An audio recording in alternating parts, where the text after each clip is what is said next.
Hello दोस्तों, तो कैसे हो यार आप लोग। आशा करते हैं आप लोग मस्त होंगे और आपकी तैयारी मस्त चल रही होगी। तो जैसा कि यार हमने क्लास 12 केमिस्ट्री की क्लासेज स्टार्ट की थी, ठीक है, और जिसकी ये 5वीं नंबर क्लास है या 5वां नंबर लेक्चर है, ठीक है, जिस पे आज हम क्या पढ़ने वाले, राउल्ट का नियम, राउल्ट्स लॉ के बारे में। राउल्ट का नियम क्या होता है, इसकी सीमाएँ लिखिए, ठीक है, और इसके जो मेन पॉइंट है, जैसे वाष्प दाब क्या होता है, वाष्प दाब में आपेक्षिक अवनमन क्या होता है, सबको इस वीडियो पे समझने वाले हैं, ठीक है।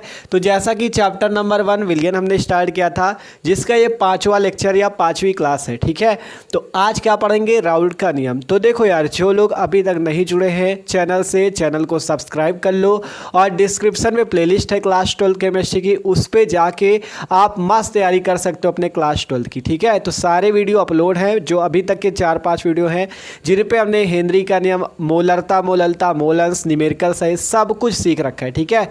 तो उन वीडियो को जरूर देखना। तो चलो शुरू करते हैं। राउल्ट का नियम, राउल्ट्स लॉ क्या होता है। तो सब लोग भैया अपनी अपनी कॉपी निकाल लो और जो जो बताया यार नोट करते चलना, क्योंकि जब नोट करोगे एक एक पॉइंट को तो आपको तुरंत समझ में आता जाएगा। देखो राउल्ट का नियम, राउल्ट का नियम समझने से पहले कुछ पॉइंट आपको समझने पड़ेंगे। जैसे सबसे पहले वाष्प दाब, कि वाष्प दाब क्या होता है, और फिर हम आपको समझाएंगे वाष्प दाब में आपेक्षिक अवनमन क्या होता है। तब आपको राउल्ट का नियम एकदम आसानी से समझ में आ जाएगा।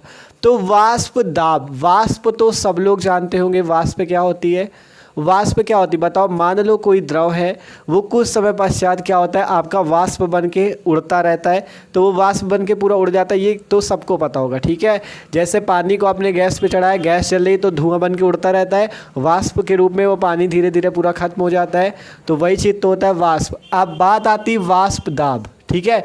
मान लो देखो यहाँ पे कोई आपका जैसे खुला बर्तन है, जैसे यहाँ पे कोई खुला बर्तन है, इस पे मान लो कोई भी आपका द्रव भरा हुआ है, ठीक है, कोई भी द्रव भरा हुआ है, ध्यान से समझते रहना, ठीक है। मान लो कोई भी द्रव भरा है, जल भरा है या कुछ भी भरा है, ठीक है, कोई द्रव भरा है, तो आपको पता है ये आपका जैसे रखा रहेगा तो कुछ समय पश्चात ये क्या होने लगेगा, वाष्पित होने लगेगा, ठीक है, वाष्पित होने लगेगा। इस टाइप से वाष्प बन के उड़ता जाएगा, ठीक है। ये आपका कोई बर्तन है, बर्तन पे कोई द्रव रखा है, जैसे जल रखा है मान लो, तो आपका क्या होगा, कुछ समय पश्चात ये क्या होगा, वाष्प बन के हवा में उड़ता रहेगा, ये सबको पता है। आप देखो, मान लो इस खुले बर्तन की जगह हम बर्तन कैसा ले ले, बंद। मान लो हम बर्तन को कर दे बंद इस टाइप से, ठीक है, हम बंद बर्तन ले ले। मान लो यहाँ पे हम क्या ले रहे हैं, एक बंद बर्तन ले रहे हैं इस टाइप से, ठीक है। इसका मुंह हमने क्या कर दिया, मान लो बंद कर दिया। ये कोई बंद बर्तन है, ठीक है। ये एग्जाम्पल के तौर पे पूरा आपको बना के दिखा रहे हैं, ठीक है। मान लो कोई बंद बर्तन है इस टाइप का, ठीक है। आप जब बंद बर्तन होगा तो आपको पता है अभी भी ये द्रव आपका वाष्प में बदलेगा इस टाइप से, ये वाष्प में इस टाइप से बदलेगा और इसकी दीवार से जाके टकरा जाएगा। अभी तक क्या था, देखो खुला बर्तन था तो उससे वाष्प बन के सीधा वायु में उड़ जाता था, ठीक है। ये सिंपल सी बात है, सबको समझ में आ रही है। अब लेकिन जब बर्तन बंद है तो वाष्प तो बन रही है, लेकिन वो यहाँ पे जाके टकरा जा रही है। जो इस बर्तन की, बंद बर्तन की दीवार है, इससे क्या हो रही है, टकरा जा रही है। तो जब टकराएगी तो इस पर क्या लगाएगी, प्रेशर लगाएगी। इस पर क्या लगाएगी, प्रेशर लगाएगी, इस पर दाब लगाएगी, ठीक है। तो वही आपका वाष्प दाब होगा। लेकिन इस पे थोड़ा सा एक पॉइंट और जुड़ेगा, क्या, देखो जब ये वाष्प आपकी यहाँ से बन रही है, तो जब ये इससे टकराएगी इसकी दीवार से, तो इसकी दीवार से टकराने के पश्चात कुछ वाष्प आपका फिर से द्रव में परिवर्तित हो जाती है। ध्यान से समझना, पहले कहा ये द्रव है, ये वाष्प में बदल रहा है, लेकिन जब इस बंद बर्तन की दीवार से टकरा रहा है तो आपका क्या होता है, ये वाष्प आपका कुछ भाग इसका द्रव में फिर से परिवर्तित होता है, द्रव में परिवर्तित होता है, और फिर से वो द्रव आपका क्या होता है, वाष्प अवस्था में परिवर्तित होता है, ठीक है। अर्थात आपका द्रव पहले क्या करता है, वाष्प में जाता है, और वाष्प कुछ जो होती है वो इससे टकराने के पश्चात फिर से द्रव में बदलने लगती है, ठीक है। और ये जो द्रव और वाष्प में ये बदलती रहती है, एक समय ऐसा आता है कि आपका क्या हो जाता है, ये साम्य की स्थिति में आ जाता है, ठीक है।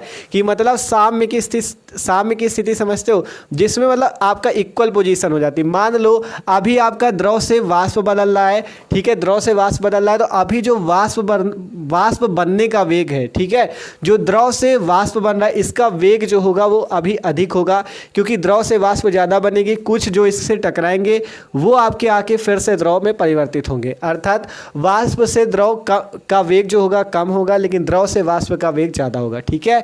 तो अब ये एक ऐसी स्थिति आ जाएगी जब दोनों का वेग जो हो जाएगा समान हो जाएगा, मतलब जितने मान लो अणु आपके मान लो द्रव से वाष्प में बदल रहे हैं उतने ही वाष्प से द्रव में भी बदलेंगे, और जो आपके बचे होंगे वो इस पर जो दाब लगाएंगे उसे ही कहेंगे वाष्प दाब, ठीक है।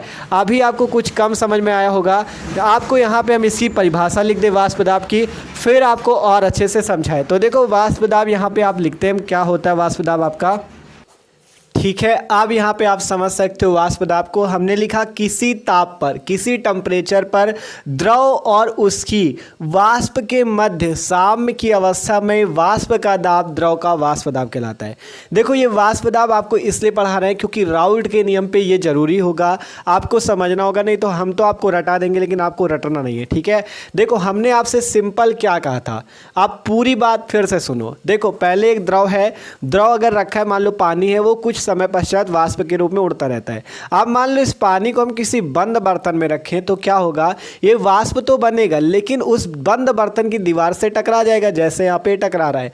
तो जब उस पर टकराएगा तो कुछ जो होगा वाष्प जो बना है आपका वो फिर से आपका द्रव अवस्था में आ जाएगा, जैसे कि आपका वाष्प वाला जो होगा, वाष्पन का ये मतलब होता है द्रव से वाष्प बनना, ठीक है। द्रव से कुछ भाग वाष्प में बदल रहा है और जो कुछ भाग इससे टकराएगा इस दीवार से वो फिर से पुनः आपका वाष्प से द्रव में आएगा और वो क्रिया द्रवण होगी वाष्प से द्रव वाली, ठीक है। तो यहाँ पे अभी क्या होता है, सबसे पहले कि आपका द्रव से वाष्प जो अणु बन रहे हैं, द्रव से जो अणु वाष्प में परिवर्तित हो रहे हैं उनकी संख्या ज़्यादा होती है, अर्थात उनका वेग ज़्यादा होता है।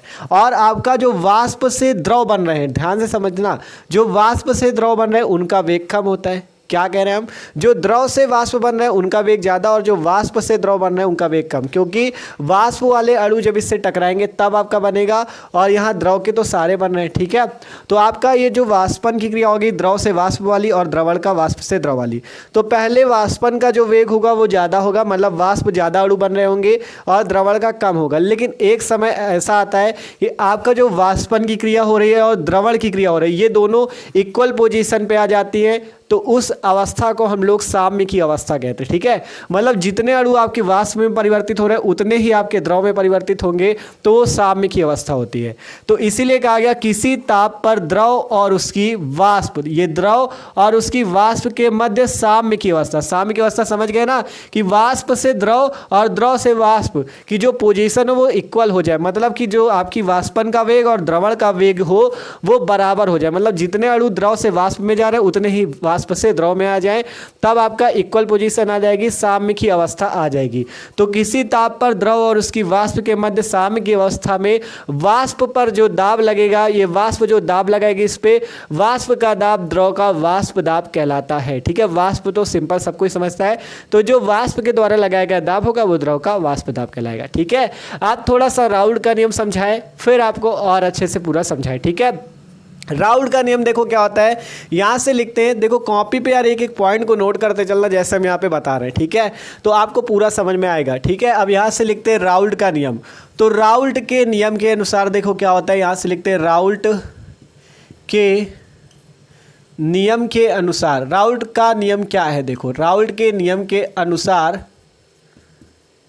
ठीक है, राउल्ट के नियम के अनुसार आपका जो राउल्ट का नियम है उसमें क्या होता है, आपका होगा किसी विलयन के, लिखते हैं किसी विलयन के वाष्प दाब का आपेक्षिक अवनमन, किसी विलयन के वाष्प दाब का आपेक्षिक अवनमन, वाष्प दाब का आपेक्षिक अवनमन का आपेक्षिक अवनमन, ठीक है। अभी आपको समझाएंगे आपेक्षिक अवनमन क्या होता है। वाष्प दाब का आपेक्षिक जो अवनमन होता है वो विलेय पदार्थ के मोल प्रभाज के बराबर होता है, विलेय पदार्थ के मोल प्रभाज के बराबर होता है, ठीक है। विलेय पदार्थ के मोल प्रभाज के क्या होता है, बराबर होता है। यह नियम राउल्ट का नियम होता है, के बराबर होता है, ठीक है। कहा गया राउल्ट के नियम के अनुसार किसी विलयन के वाष्प दाब का आपेक्षिक अवनमन विलेय पदार्थ के मूल प्रभाज के बराबर होता है। अब सबके मन में एक ही सवाल आएगा कि वाष्प दाब का आपेक्षिक अवनमन क्या होता है। वाष्प दाब तो भैया आपने बताया, लेकिन वाष्प दाब का अवनमन तो नहीं बताया। वाष्प दाब पहले बताओ समझ में आया कि नहीं, ठीक है। वाष्प दाब समझ में आया कि नहीं। सिंपल, जब वाष्प में परिवर्तित हो रहा था तो आपका वाष्प में जो वाष्पन के अणु थे ये इससे दीवार से टकराने के कारण कुछ अणु द्रव में भी परिवर्तित हो रहे थे। पहले वाष्प बनने का वेग ज़्यादा था, द्रव बनने का कम था, लेकिन एक ऐसी अवस्था है जिसपे दोनों का वेग समान हो गया तो वो साम्य की अवस्था कहलाई। तो किसी ताप पर द्रव और उसकी वाष्प के मध्य साम्य की अवस्था में वाष्प का दाब द्रव का वाष्प दाब कहलाया। अब बात आई वाष्प दाब में अवनमन, ठीक है। तो यहाँ पे देखो साइड पे कहीं पे आपका समझाया वाष्प दाब में अवनमन। यहाँ पे आप लिखते हैं वाष्प दाब में अवनमन। वाष्प दाब में ये जो आपेक्षिक अवनमन या वाष्प दाब में अवनमन की बात कही गई, इसका क्या मतलब है, ठीक है। तो देखो वाष्प दाब में अवनमन का ये मतलब है, जैसे अभी आपने देखा कि आपका ये विलयन जो है ये आपका आराम से वाष्पित हो रहा है, लेकिन अगर आप इस पे क्या मिला दो, अवाष्पशील विलेय, अवाष्पशील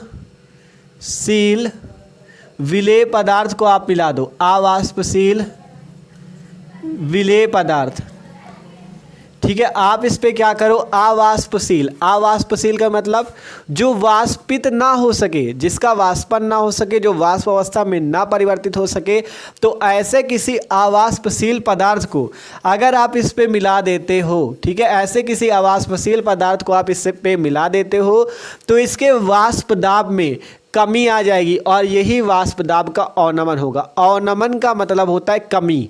अवनमन का क्या मतलब होता है, कमी। तो वाष्प दाब में अवनमन क्या हो गया, वाष्प दाब में कमी। तो वाष्प दाब में कमी कब होती है, अभी ये आपका पूरा आराम से ये द्रव है वाष्पित हो रहा है, लेकिन अगर आप इस पर क्या मिला दो, अवाष्पशील विलेय पदार्थ। अवाष्पशील का मतलब जो वाष्पित ना हो सके, तो अवाष्पशील विलेय पदार्थ अगर आप इस पर मिला दो तो इसके वाष्प दाब में कमी आएगी या वाष्प दाब में क्या होगा, अवनमन होगा। यही है वाष्प दाब में आपेक्षिक अवनमन। तो राउल्ट का नियम यही बताता है कि राउल्ट के नियम के अनुसार किसी विलयन के वाष्प दाब का जो आपेक्षिक अवनमन होता है वो विलेय पदार्थ, इसी विलेय पदार्थ के मोल प्रभाज के बराबर होता है।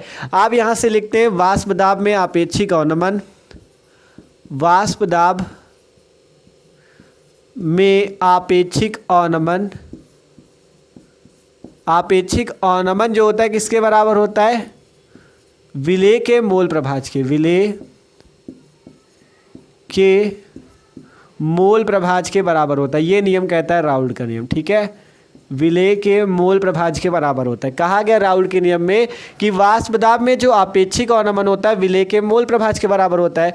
अब मान लो आपका जो वाष्प दाब में आपेक्षिक अवनमन है वो है पी नॉट माइनस पी बटे में पी नॉट इक्वल टू विलेय का मोल प्रभाज मान लो N1 बटे में N1 प्लस N2, ठीक है। तो ये आपका क्या हो जाएगा, राउल्ट का नियम हो जाएगा N1 बटे में N1 प्लस N2। ये राउल्ट के नियम का गणितीय रूप है पी नॉट माइनस पी बटे में P not equal to N1 बटे में N1 प्लस N2, जहाँ पी नॉट माइनस पी बटे में पी नॉट क्या है, वाष्प दाब में आपेक्षिक अवनमन, और ये जो N1 बटे में N1 प्लस N2 है ये विलेय का मोल प्रभाज है।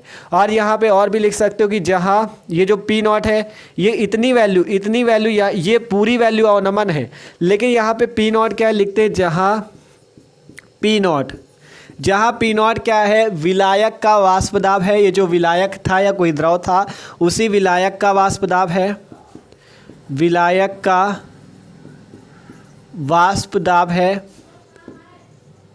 ठीक है। और ये जो P, ये P है, ये P आपका विलयन का वाष्प दाब है, विलयन का वाष्प दाब है, ठीक है। पी नॉट क्या है, विलायक का वाष्प दाब, पी क्या है, विलयन का वाष्प दाब। अब बात करिए N1 और N2 क्या है, लिखते हैं N1 विलेय के मोलों की संख्या है, विलेय के मोलों की संख्या है, ठीक है। या लिख सकते हो विलेय के मोल हैं, और N2 जो है विलायक के मोल है, N2 जो है विलायक के मोल है, ठीक है। तो ये सिंपल सा नियम राउल्ट का नियम है। आप शुरू से लेके आप पूरा पढ़ो। राउल्ट का नियम क्या कहता है? राउल्ट का नियम कहता है कि किसी विलयन के वाष्प दाब का जो आपेक्षिक अवनमन है विलेय पदार्थ के मूल प्रभाज के बराबर होता है। और वाष्प दाब में अवनमन का क्या मतलब है? अभी मान लो कोई द्रव है या कोई विलायक है, वो आराम से वाष्पित हो रहा है, अगर आप उस पर अवाष्पशील विलेय मिला दो तो उसके वाष्प दाब में कमी आ जाती, यही होता है वाष्प दाब में आपेक्षिक अवनमन। तो राउल्ट के नियम के अनुसार किसी विलयन के वाष्प दाब का आपेक्षिक अवनमन विलेय पदार्थ के मूल प्रभाज के बराबर होता है। तो हमने लिखा वाष्प दाब में अपेक्षिक अवनमन बराबर विलेय का मूल प्रभाज। तो वाष्प दाब में अवनमन हुआ पी नॉट माइनस पी बटे में पी नॉट। ठीक है, वाष्प दाब में अपेक्षिक अवनमन क्या हुआ? पी नॉट माइनस पी बटे में पी नॉट। ठीक है, और इक्वल टू में n1 plus N2, n1 upon n1 plus N2. ठीक है, ये क्या है आपका विलेय का मूल प्रभाज। जहां पी नॉट विलायक का वाष्प दाब है, पी आपका विलयन का वाष्प दाब है, एन1 आपका विलेय के मूलों की संख्या है, एन2 आपका विलायक के मूलों की संख्या है। तो ये सिंपल सा नियम है राउल्ट का नियम। अभी बचता है राउल्ट के नियम की सीमाएं, अभी वो भी आपको बताएंगे, टेंशन बिल्कुल ना लो। देखो, हम चाहते तो आपको सिंपल इतना सा ही बता देते, पूरा आप रट लेते, लेकिन रटाना नहीं, आपको पूरा समझाना है कि वाष्प दाब क्या होता है, वाष्प दाब में अवनमन क्या होता है। ठीक है, सब कुछ समझाना था, इसलिए आपको पूरा समझाया। तो वाष्प दाब भी आशा करते सबको समझ में आया होगा, अवनमन भी, और इसके बाद राउल्ट का नियम। ठीक है, कि किसी विलयन के वाष्प दाब का अवनमन विलेय पदार्थ के मूल प्रभाज के बराबर होता है, और ये पूरा इतना। ठीक है, तो सबको समझ में आया ना? तो अब क्या करो, इसको आप नोट कर लेना, स्क्रीनशॉट ले लेना। जिसने नोट कर लियो ठीक है, जिसने नहीं किया तो बाद में कर लेना, इसके स्क्रीनशॉट कर लेना। आप बात करते हैं राउल्ट के नियम की सीमाएं। तो देखो यार, अगर वीडियो अच्छा लग रहा हो भाई तो लाइक कर लो और चैनल को भी सब्सक्राइब कर लो। जैसे हम कोई वीडियो डालते हैं ना तो आपके पास उसकी नोटिफिकेशन आ जाएगी। और एक काम और किया करो, इस वीडियो को या इस क्लास को अपने दोस्तों के साथ भी भेजो, सारे ग्रुप पे भेजो, शेयर करो, जिससे उनकी तैयारी भी मस्त हो सके और ज़्यादा से ज़्यादा बच्चे पढ़ सके। ठीक है, तो सबके पास वीडियो जरूर से ज़रूर भेजो। ठीक है, तो इसका ले लो स्क्रीनशॉट। आप बात करते हैं राउल्ट के नियम की सीमाएं। तो भैया आप बात करते हैं राउल्ट के नियम की सीमाएं। राउल्ट का नियम कहाँ तक सीमित है? ठीक है, सीमाएं का मतलब ये नियम कहाँ तक सीमित है, यानी ये नियम कहाँ तक लागू होता है। ठीक है, तो देखो हेडिंग लग चुकी है सीमाएं, या आप पूरी हेडिंग लगा लेना राउल्ट के नियम की सीमाएं।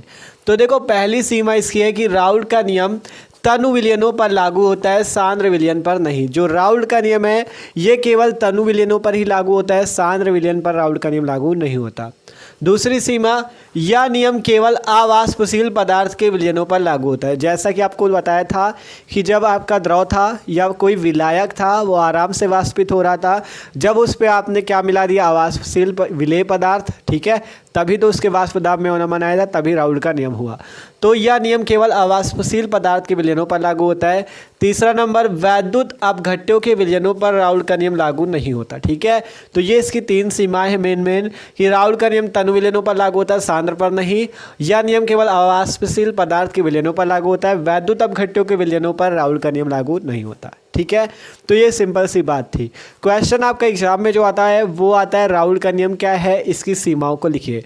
3 नंबर या 5 नंबर पे क्वेश्चन आता है तो आराम से आप लिख सकते हो एकदम आसानी से। ठीक है, तो एकदम मस्त तरीके से आपको समझाया, जिससे आप यार समझ जाओगे ना तो वो हमेशा याद रहेगा, रटोगे तो भूल जाओगे। ठीक है, तो आशा करते हैं सबको समझ में आओगा। तो समझ में आओ यार तो वीडियो को लाइक कर लेना, और चैनल पे न हो तो सब्सक्राइब भी कर लेना, और अपने दोस्तों के साथ यार भेजना ना भूलना। ठीक है, सबको शेयर करो, क्योंकि आपका ही सपोर्ट चाहिए और उनकी तैयारी भी मस्त हो सकेगी। ठीक है, तो मिलते हैं अगले वीडियो पे। जो अगला वीडियो आएगा उस पर भी मस्त तैयारी होगी।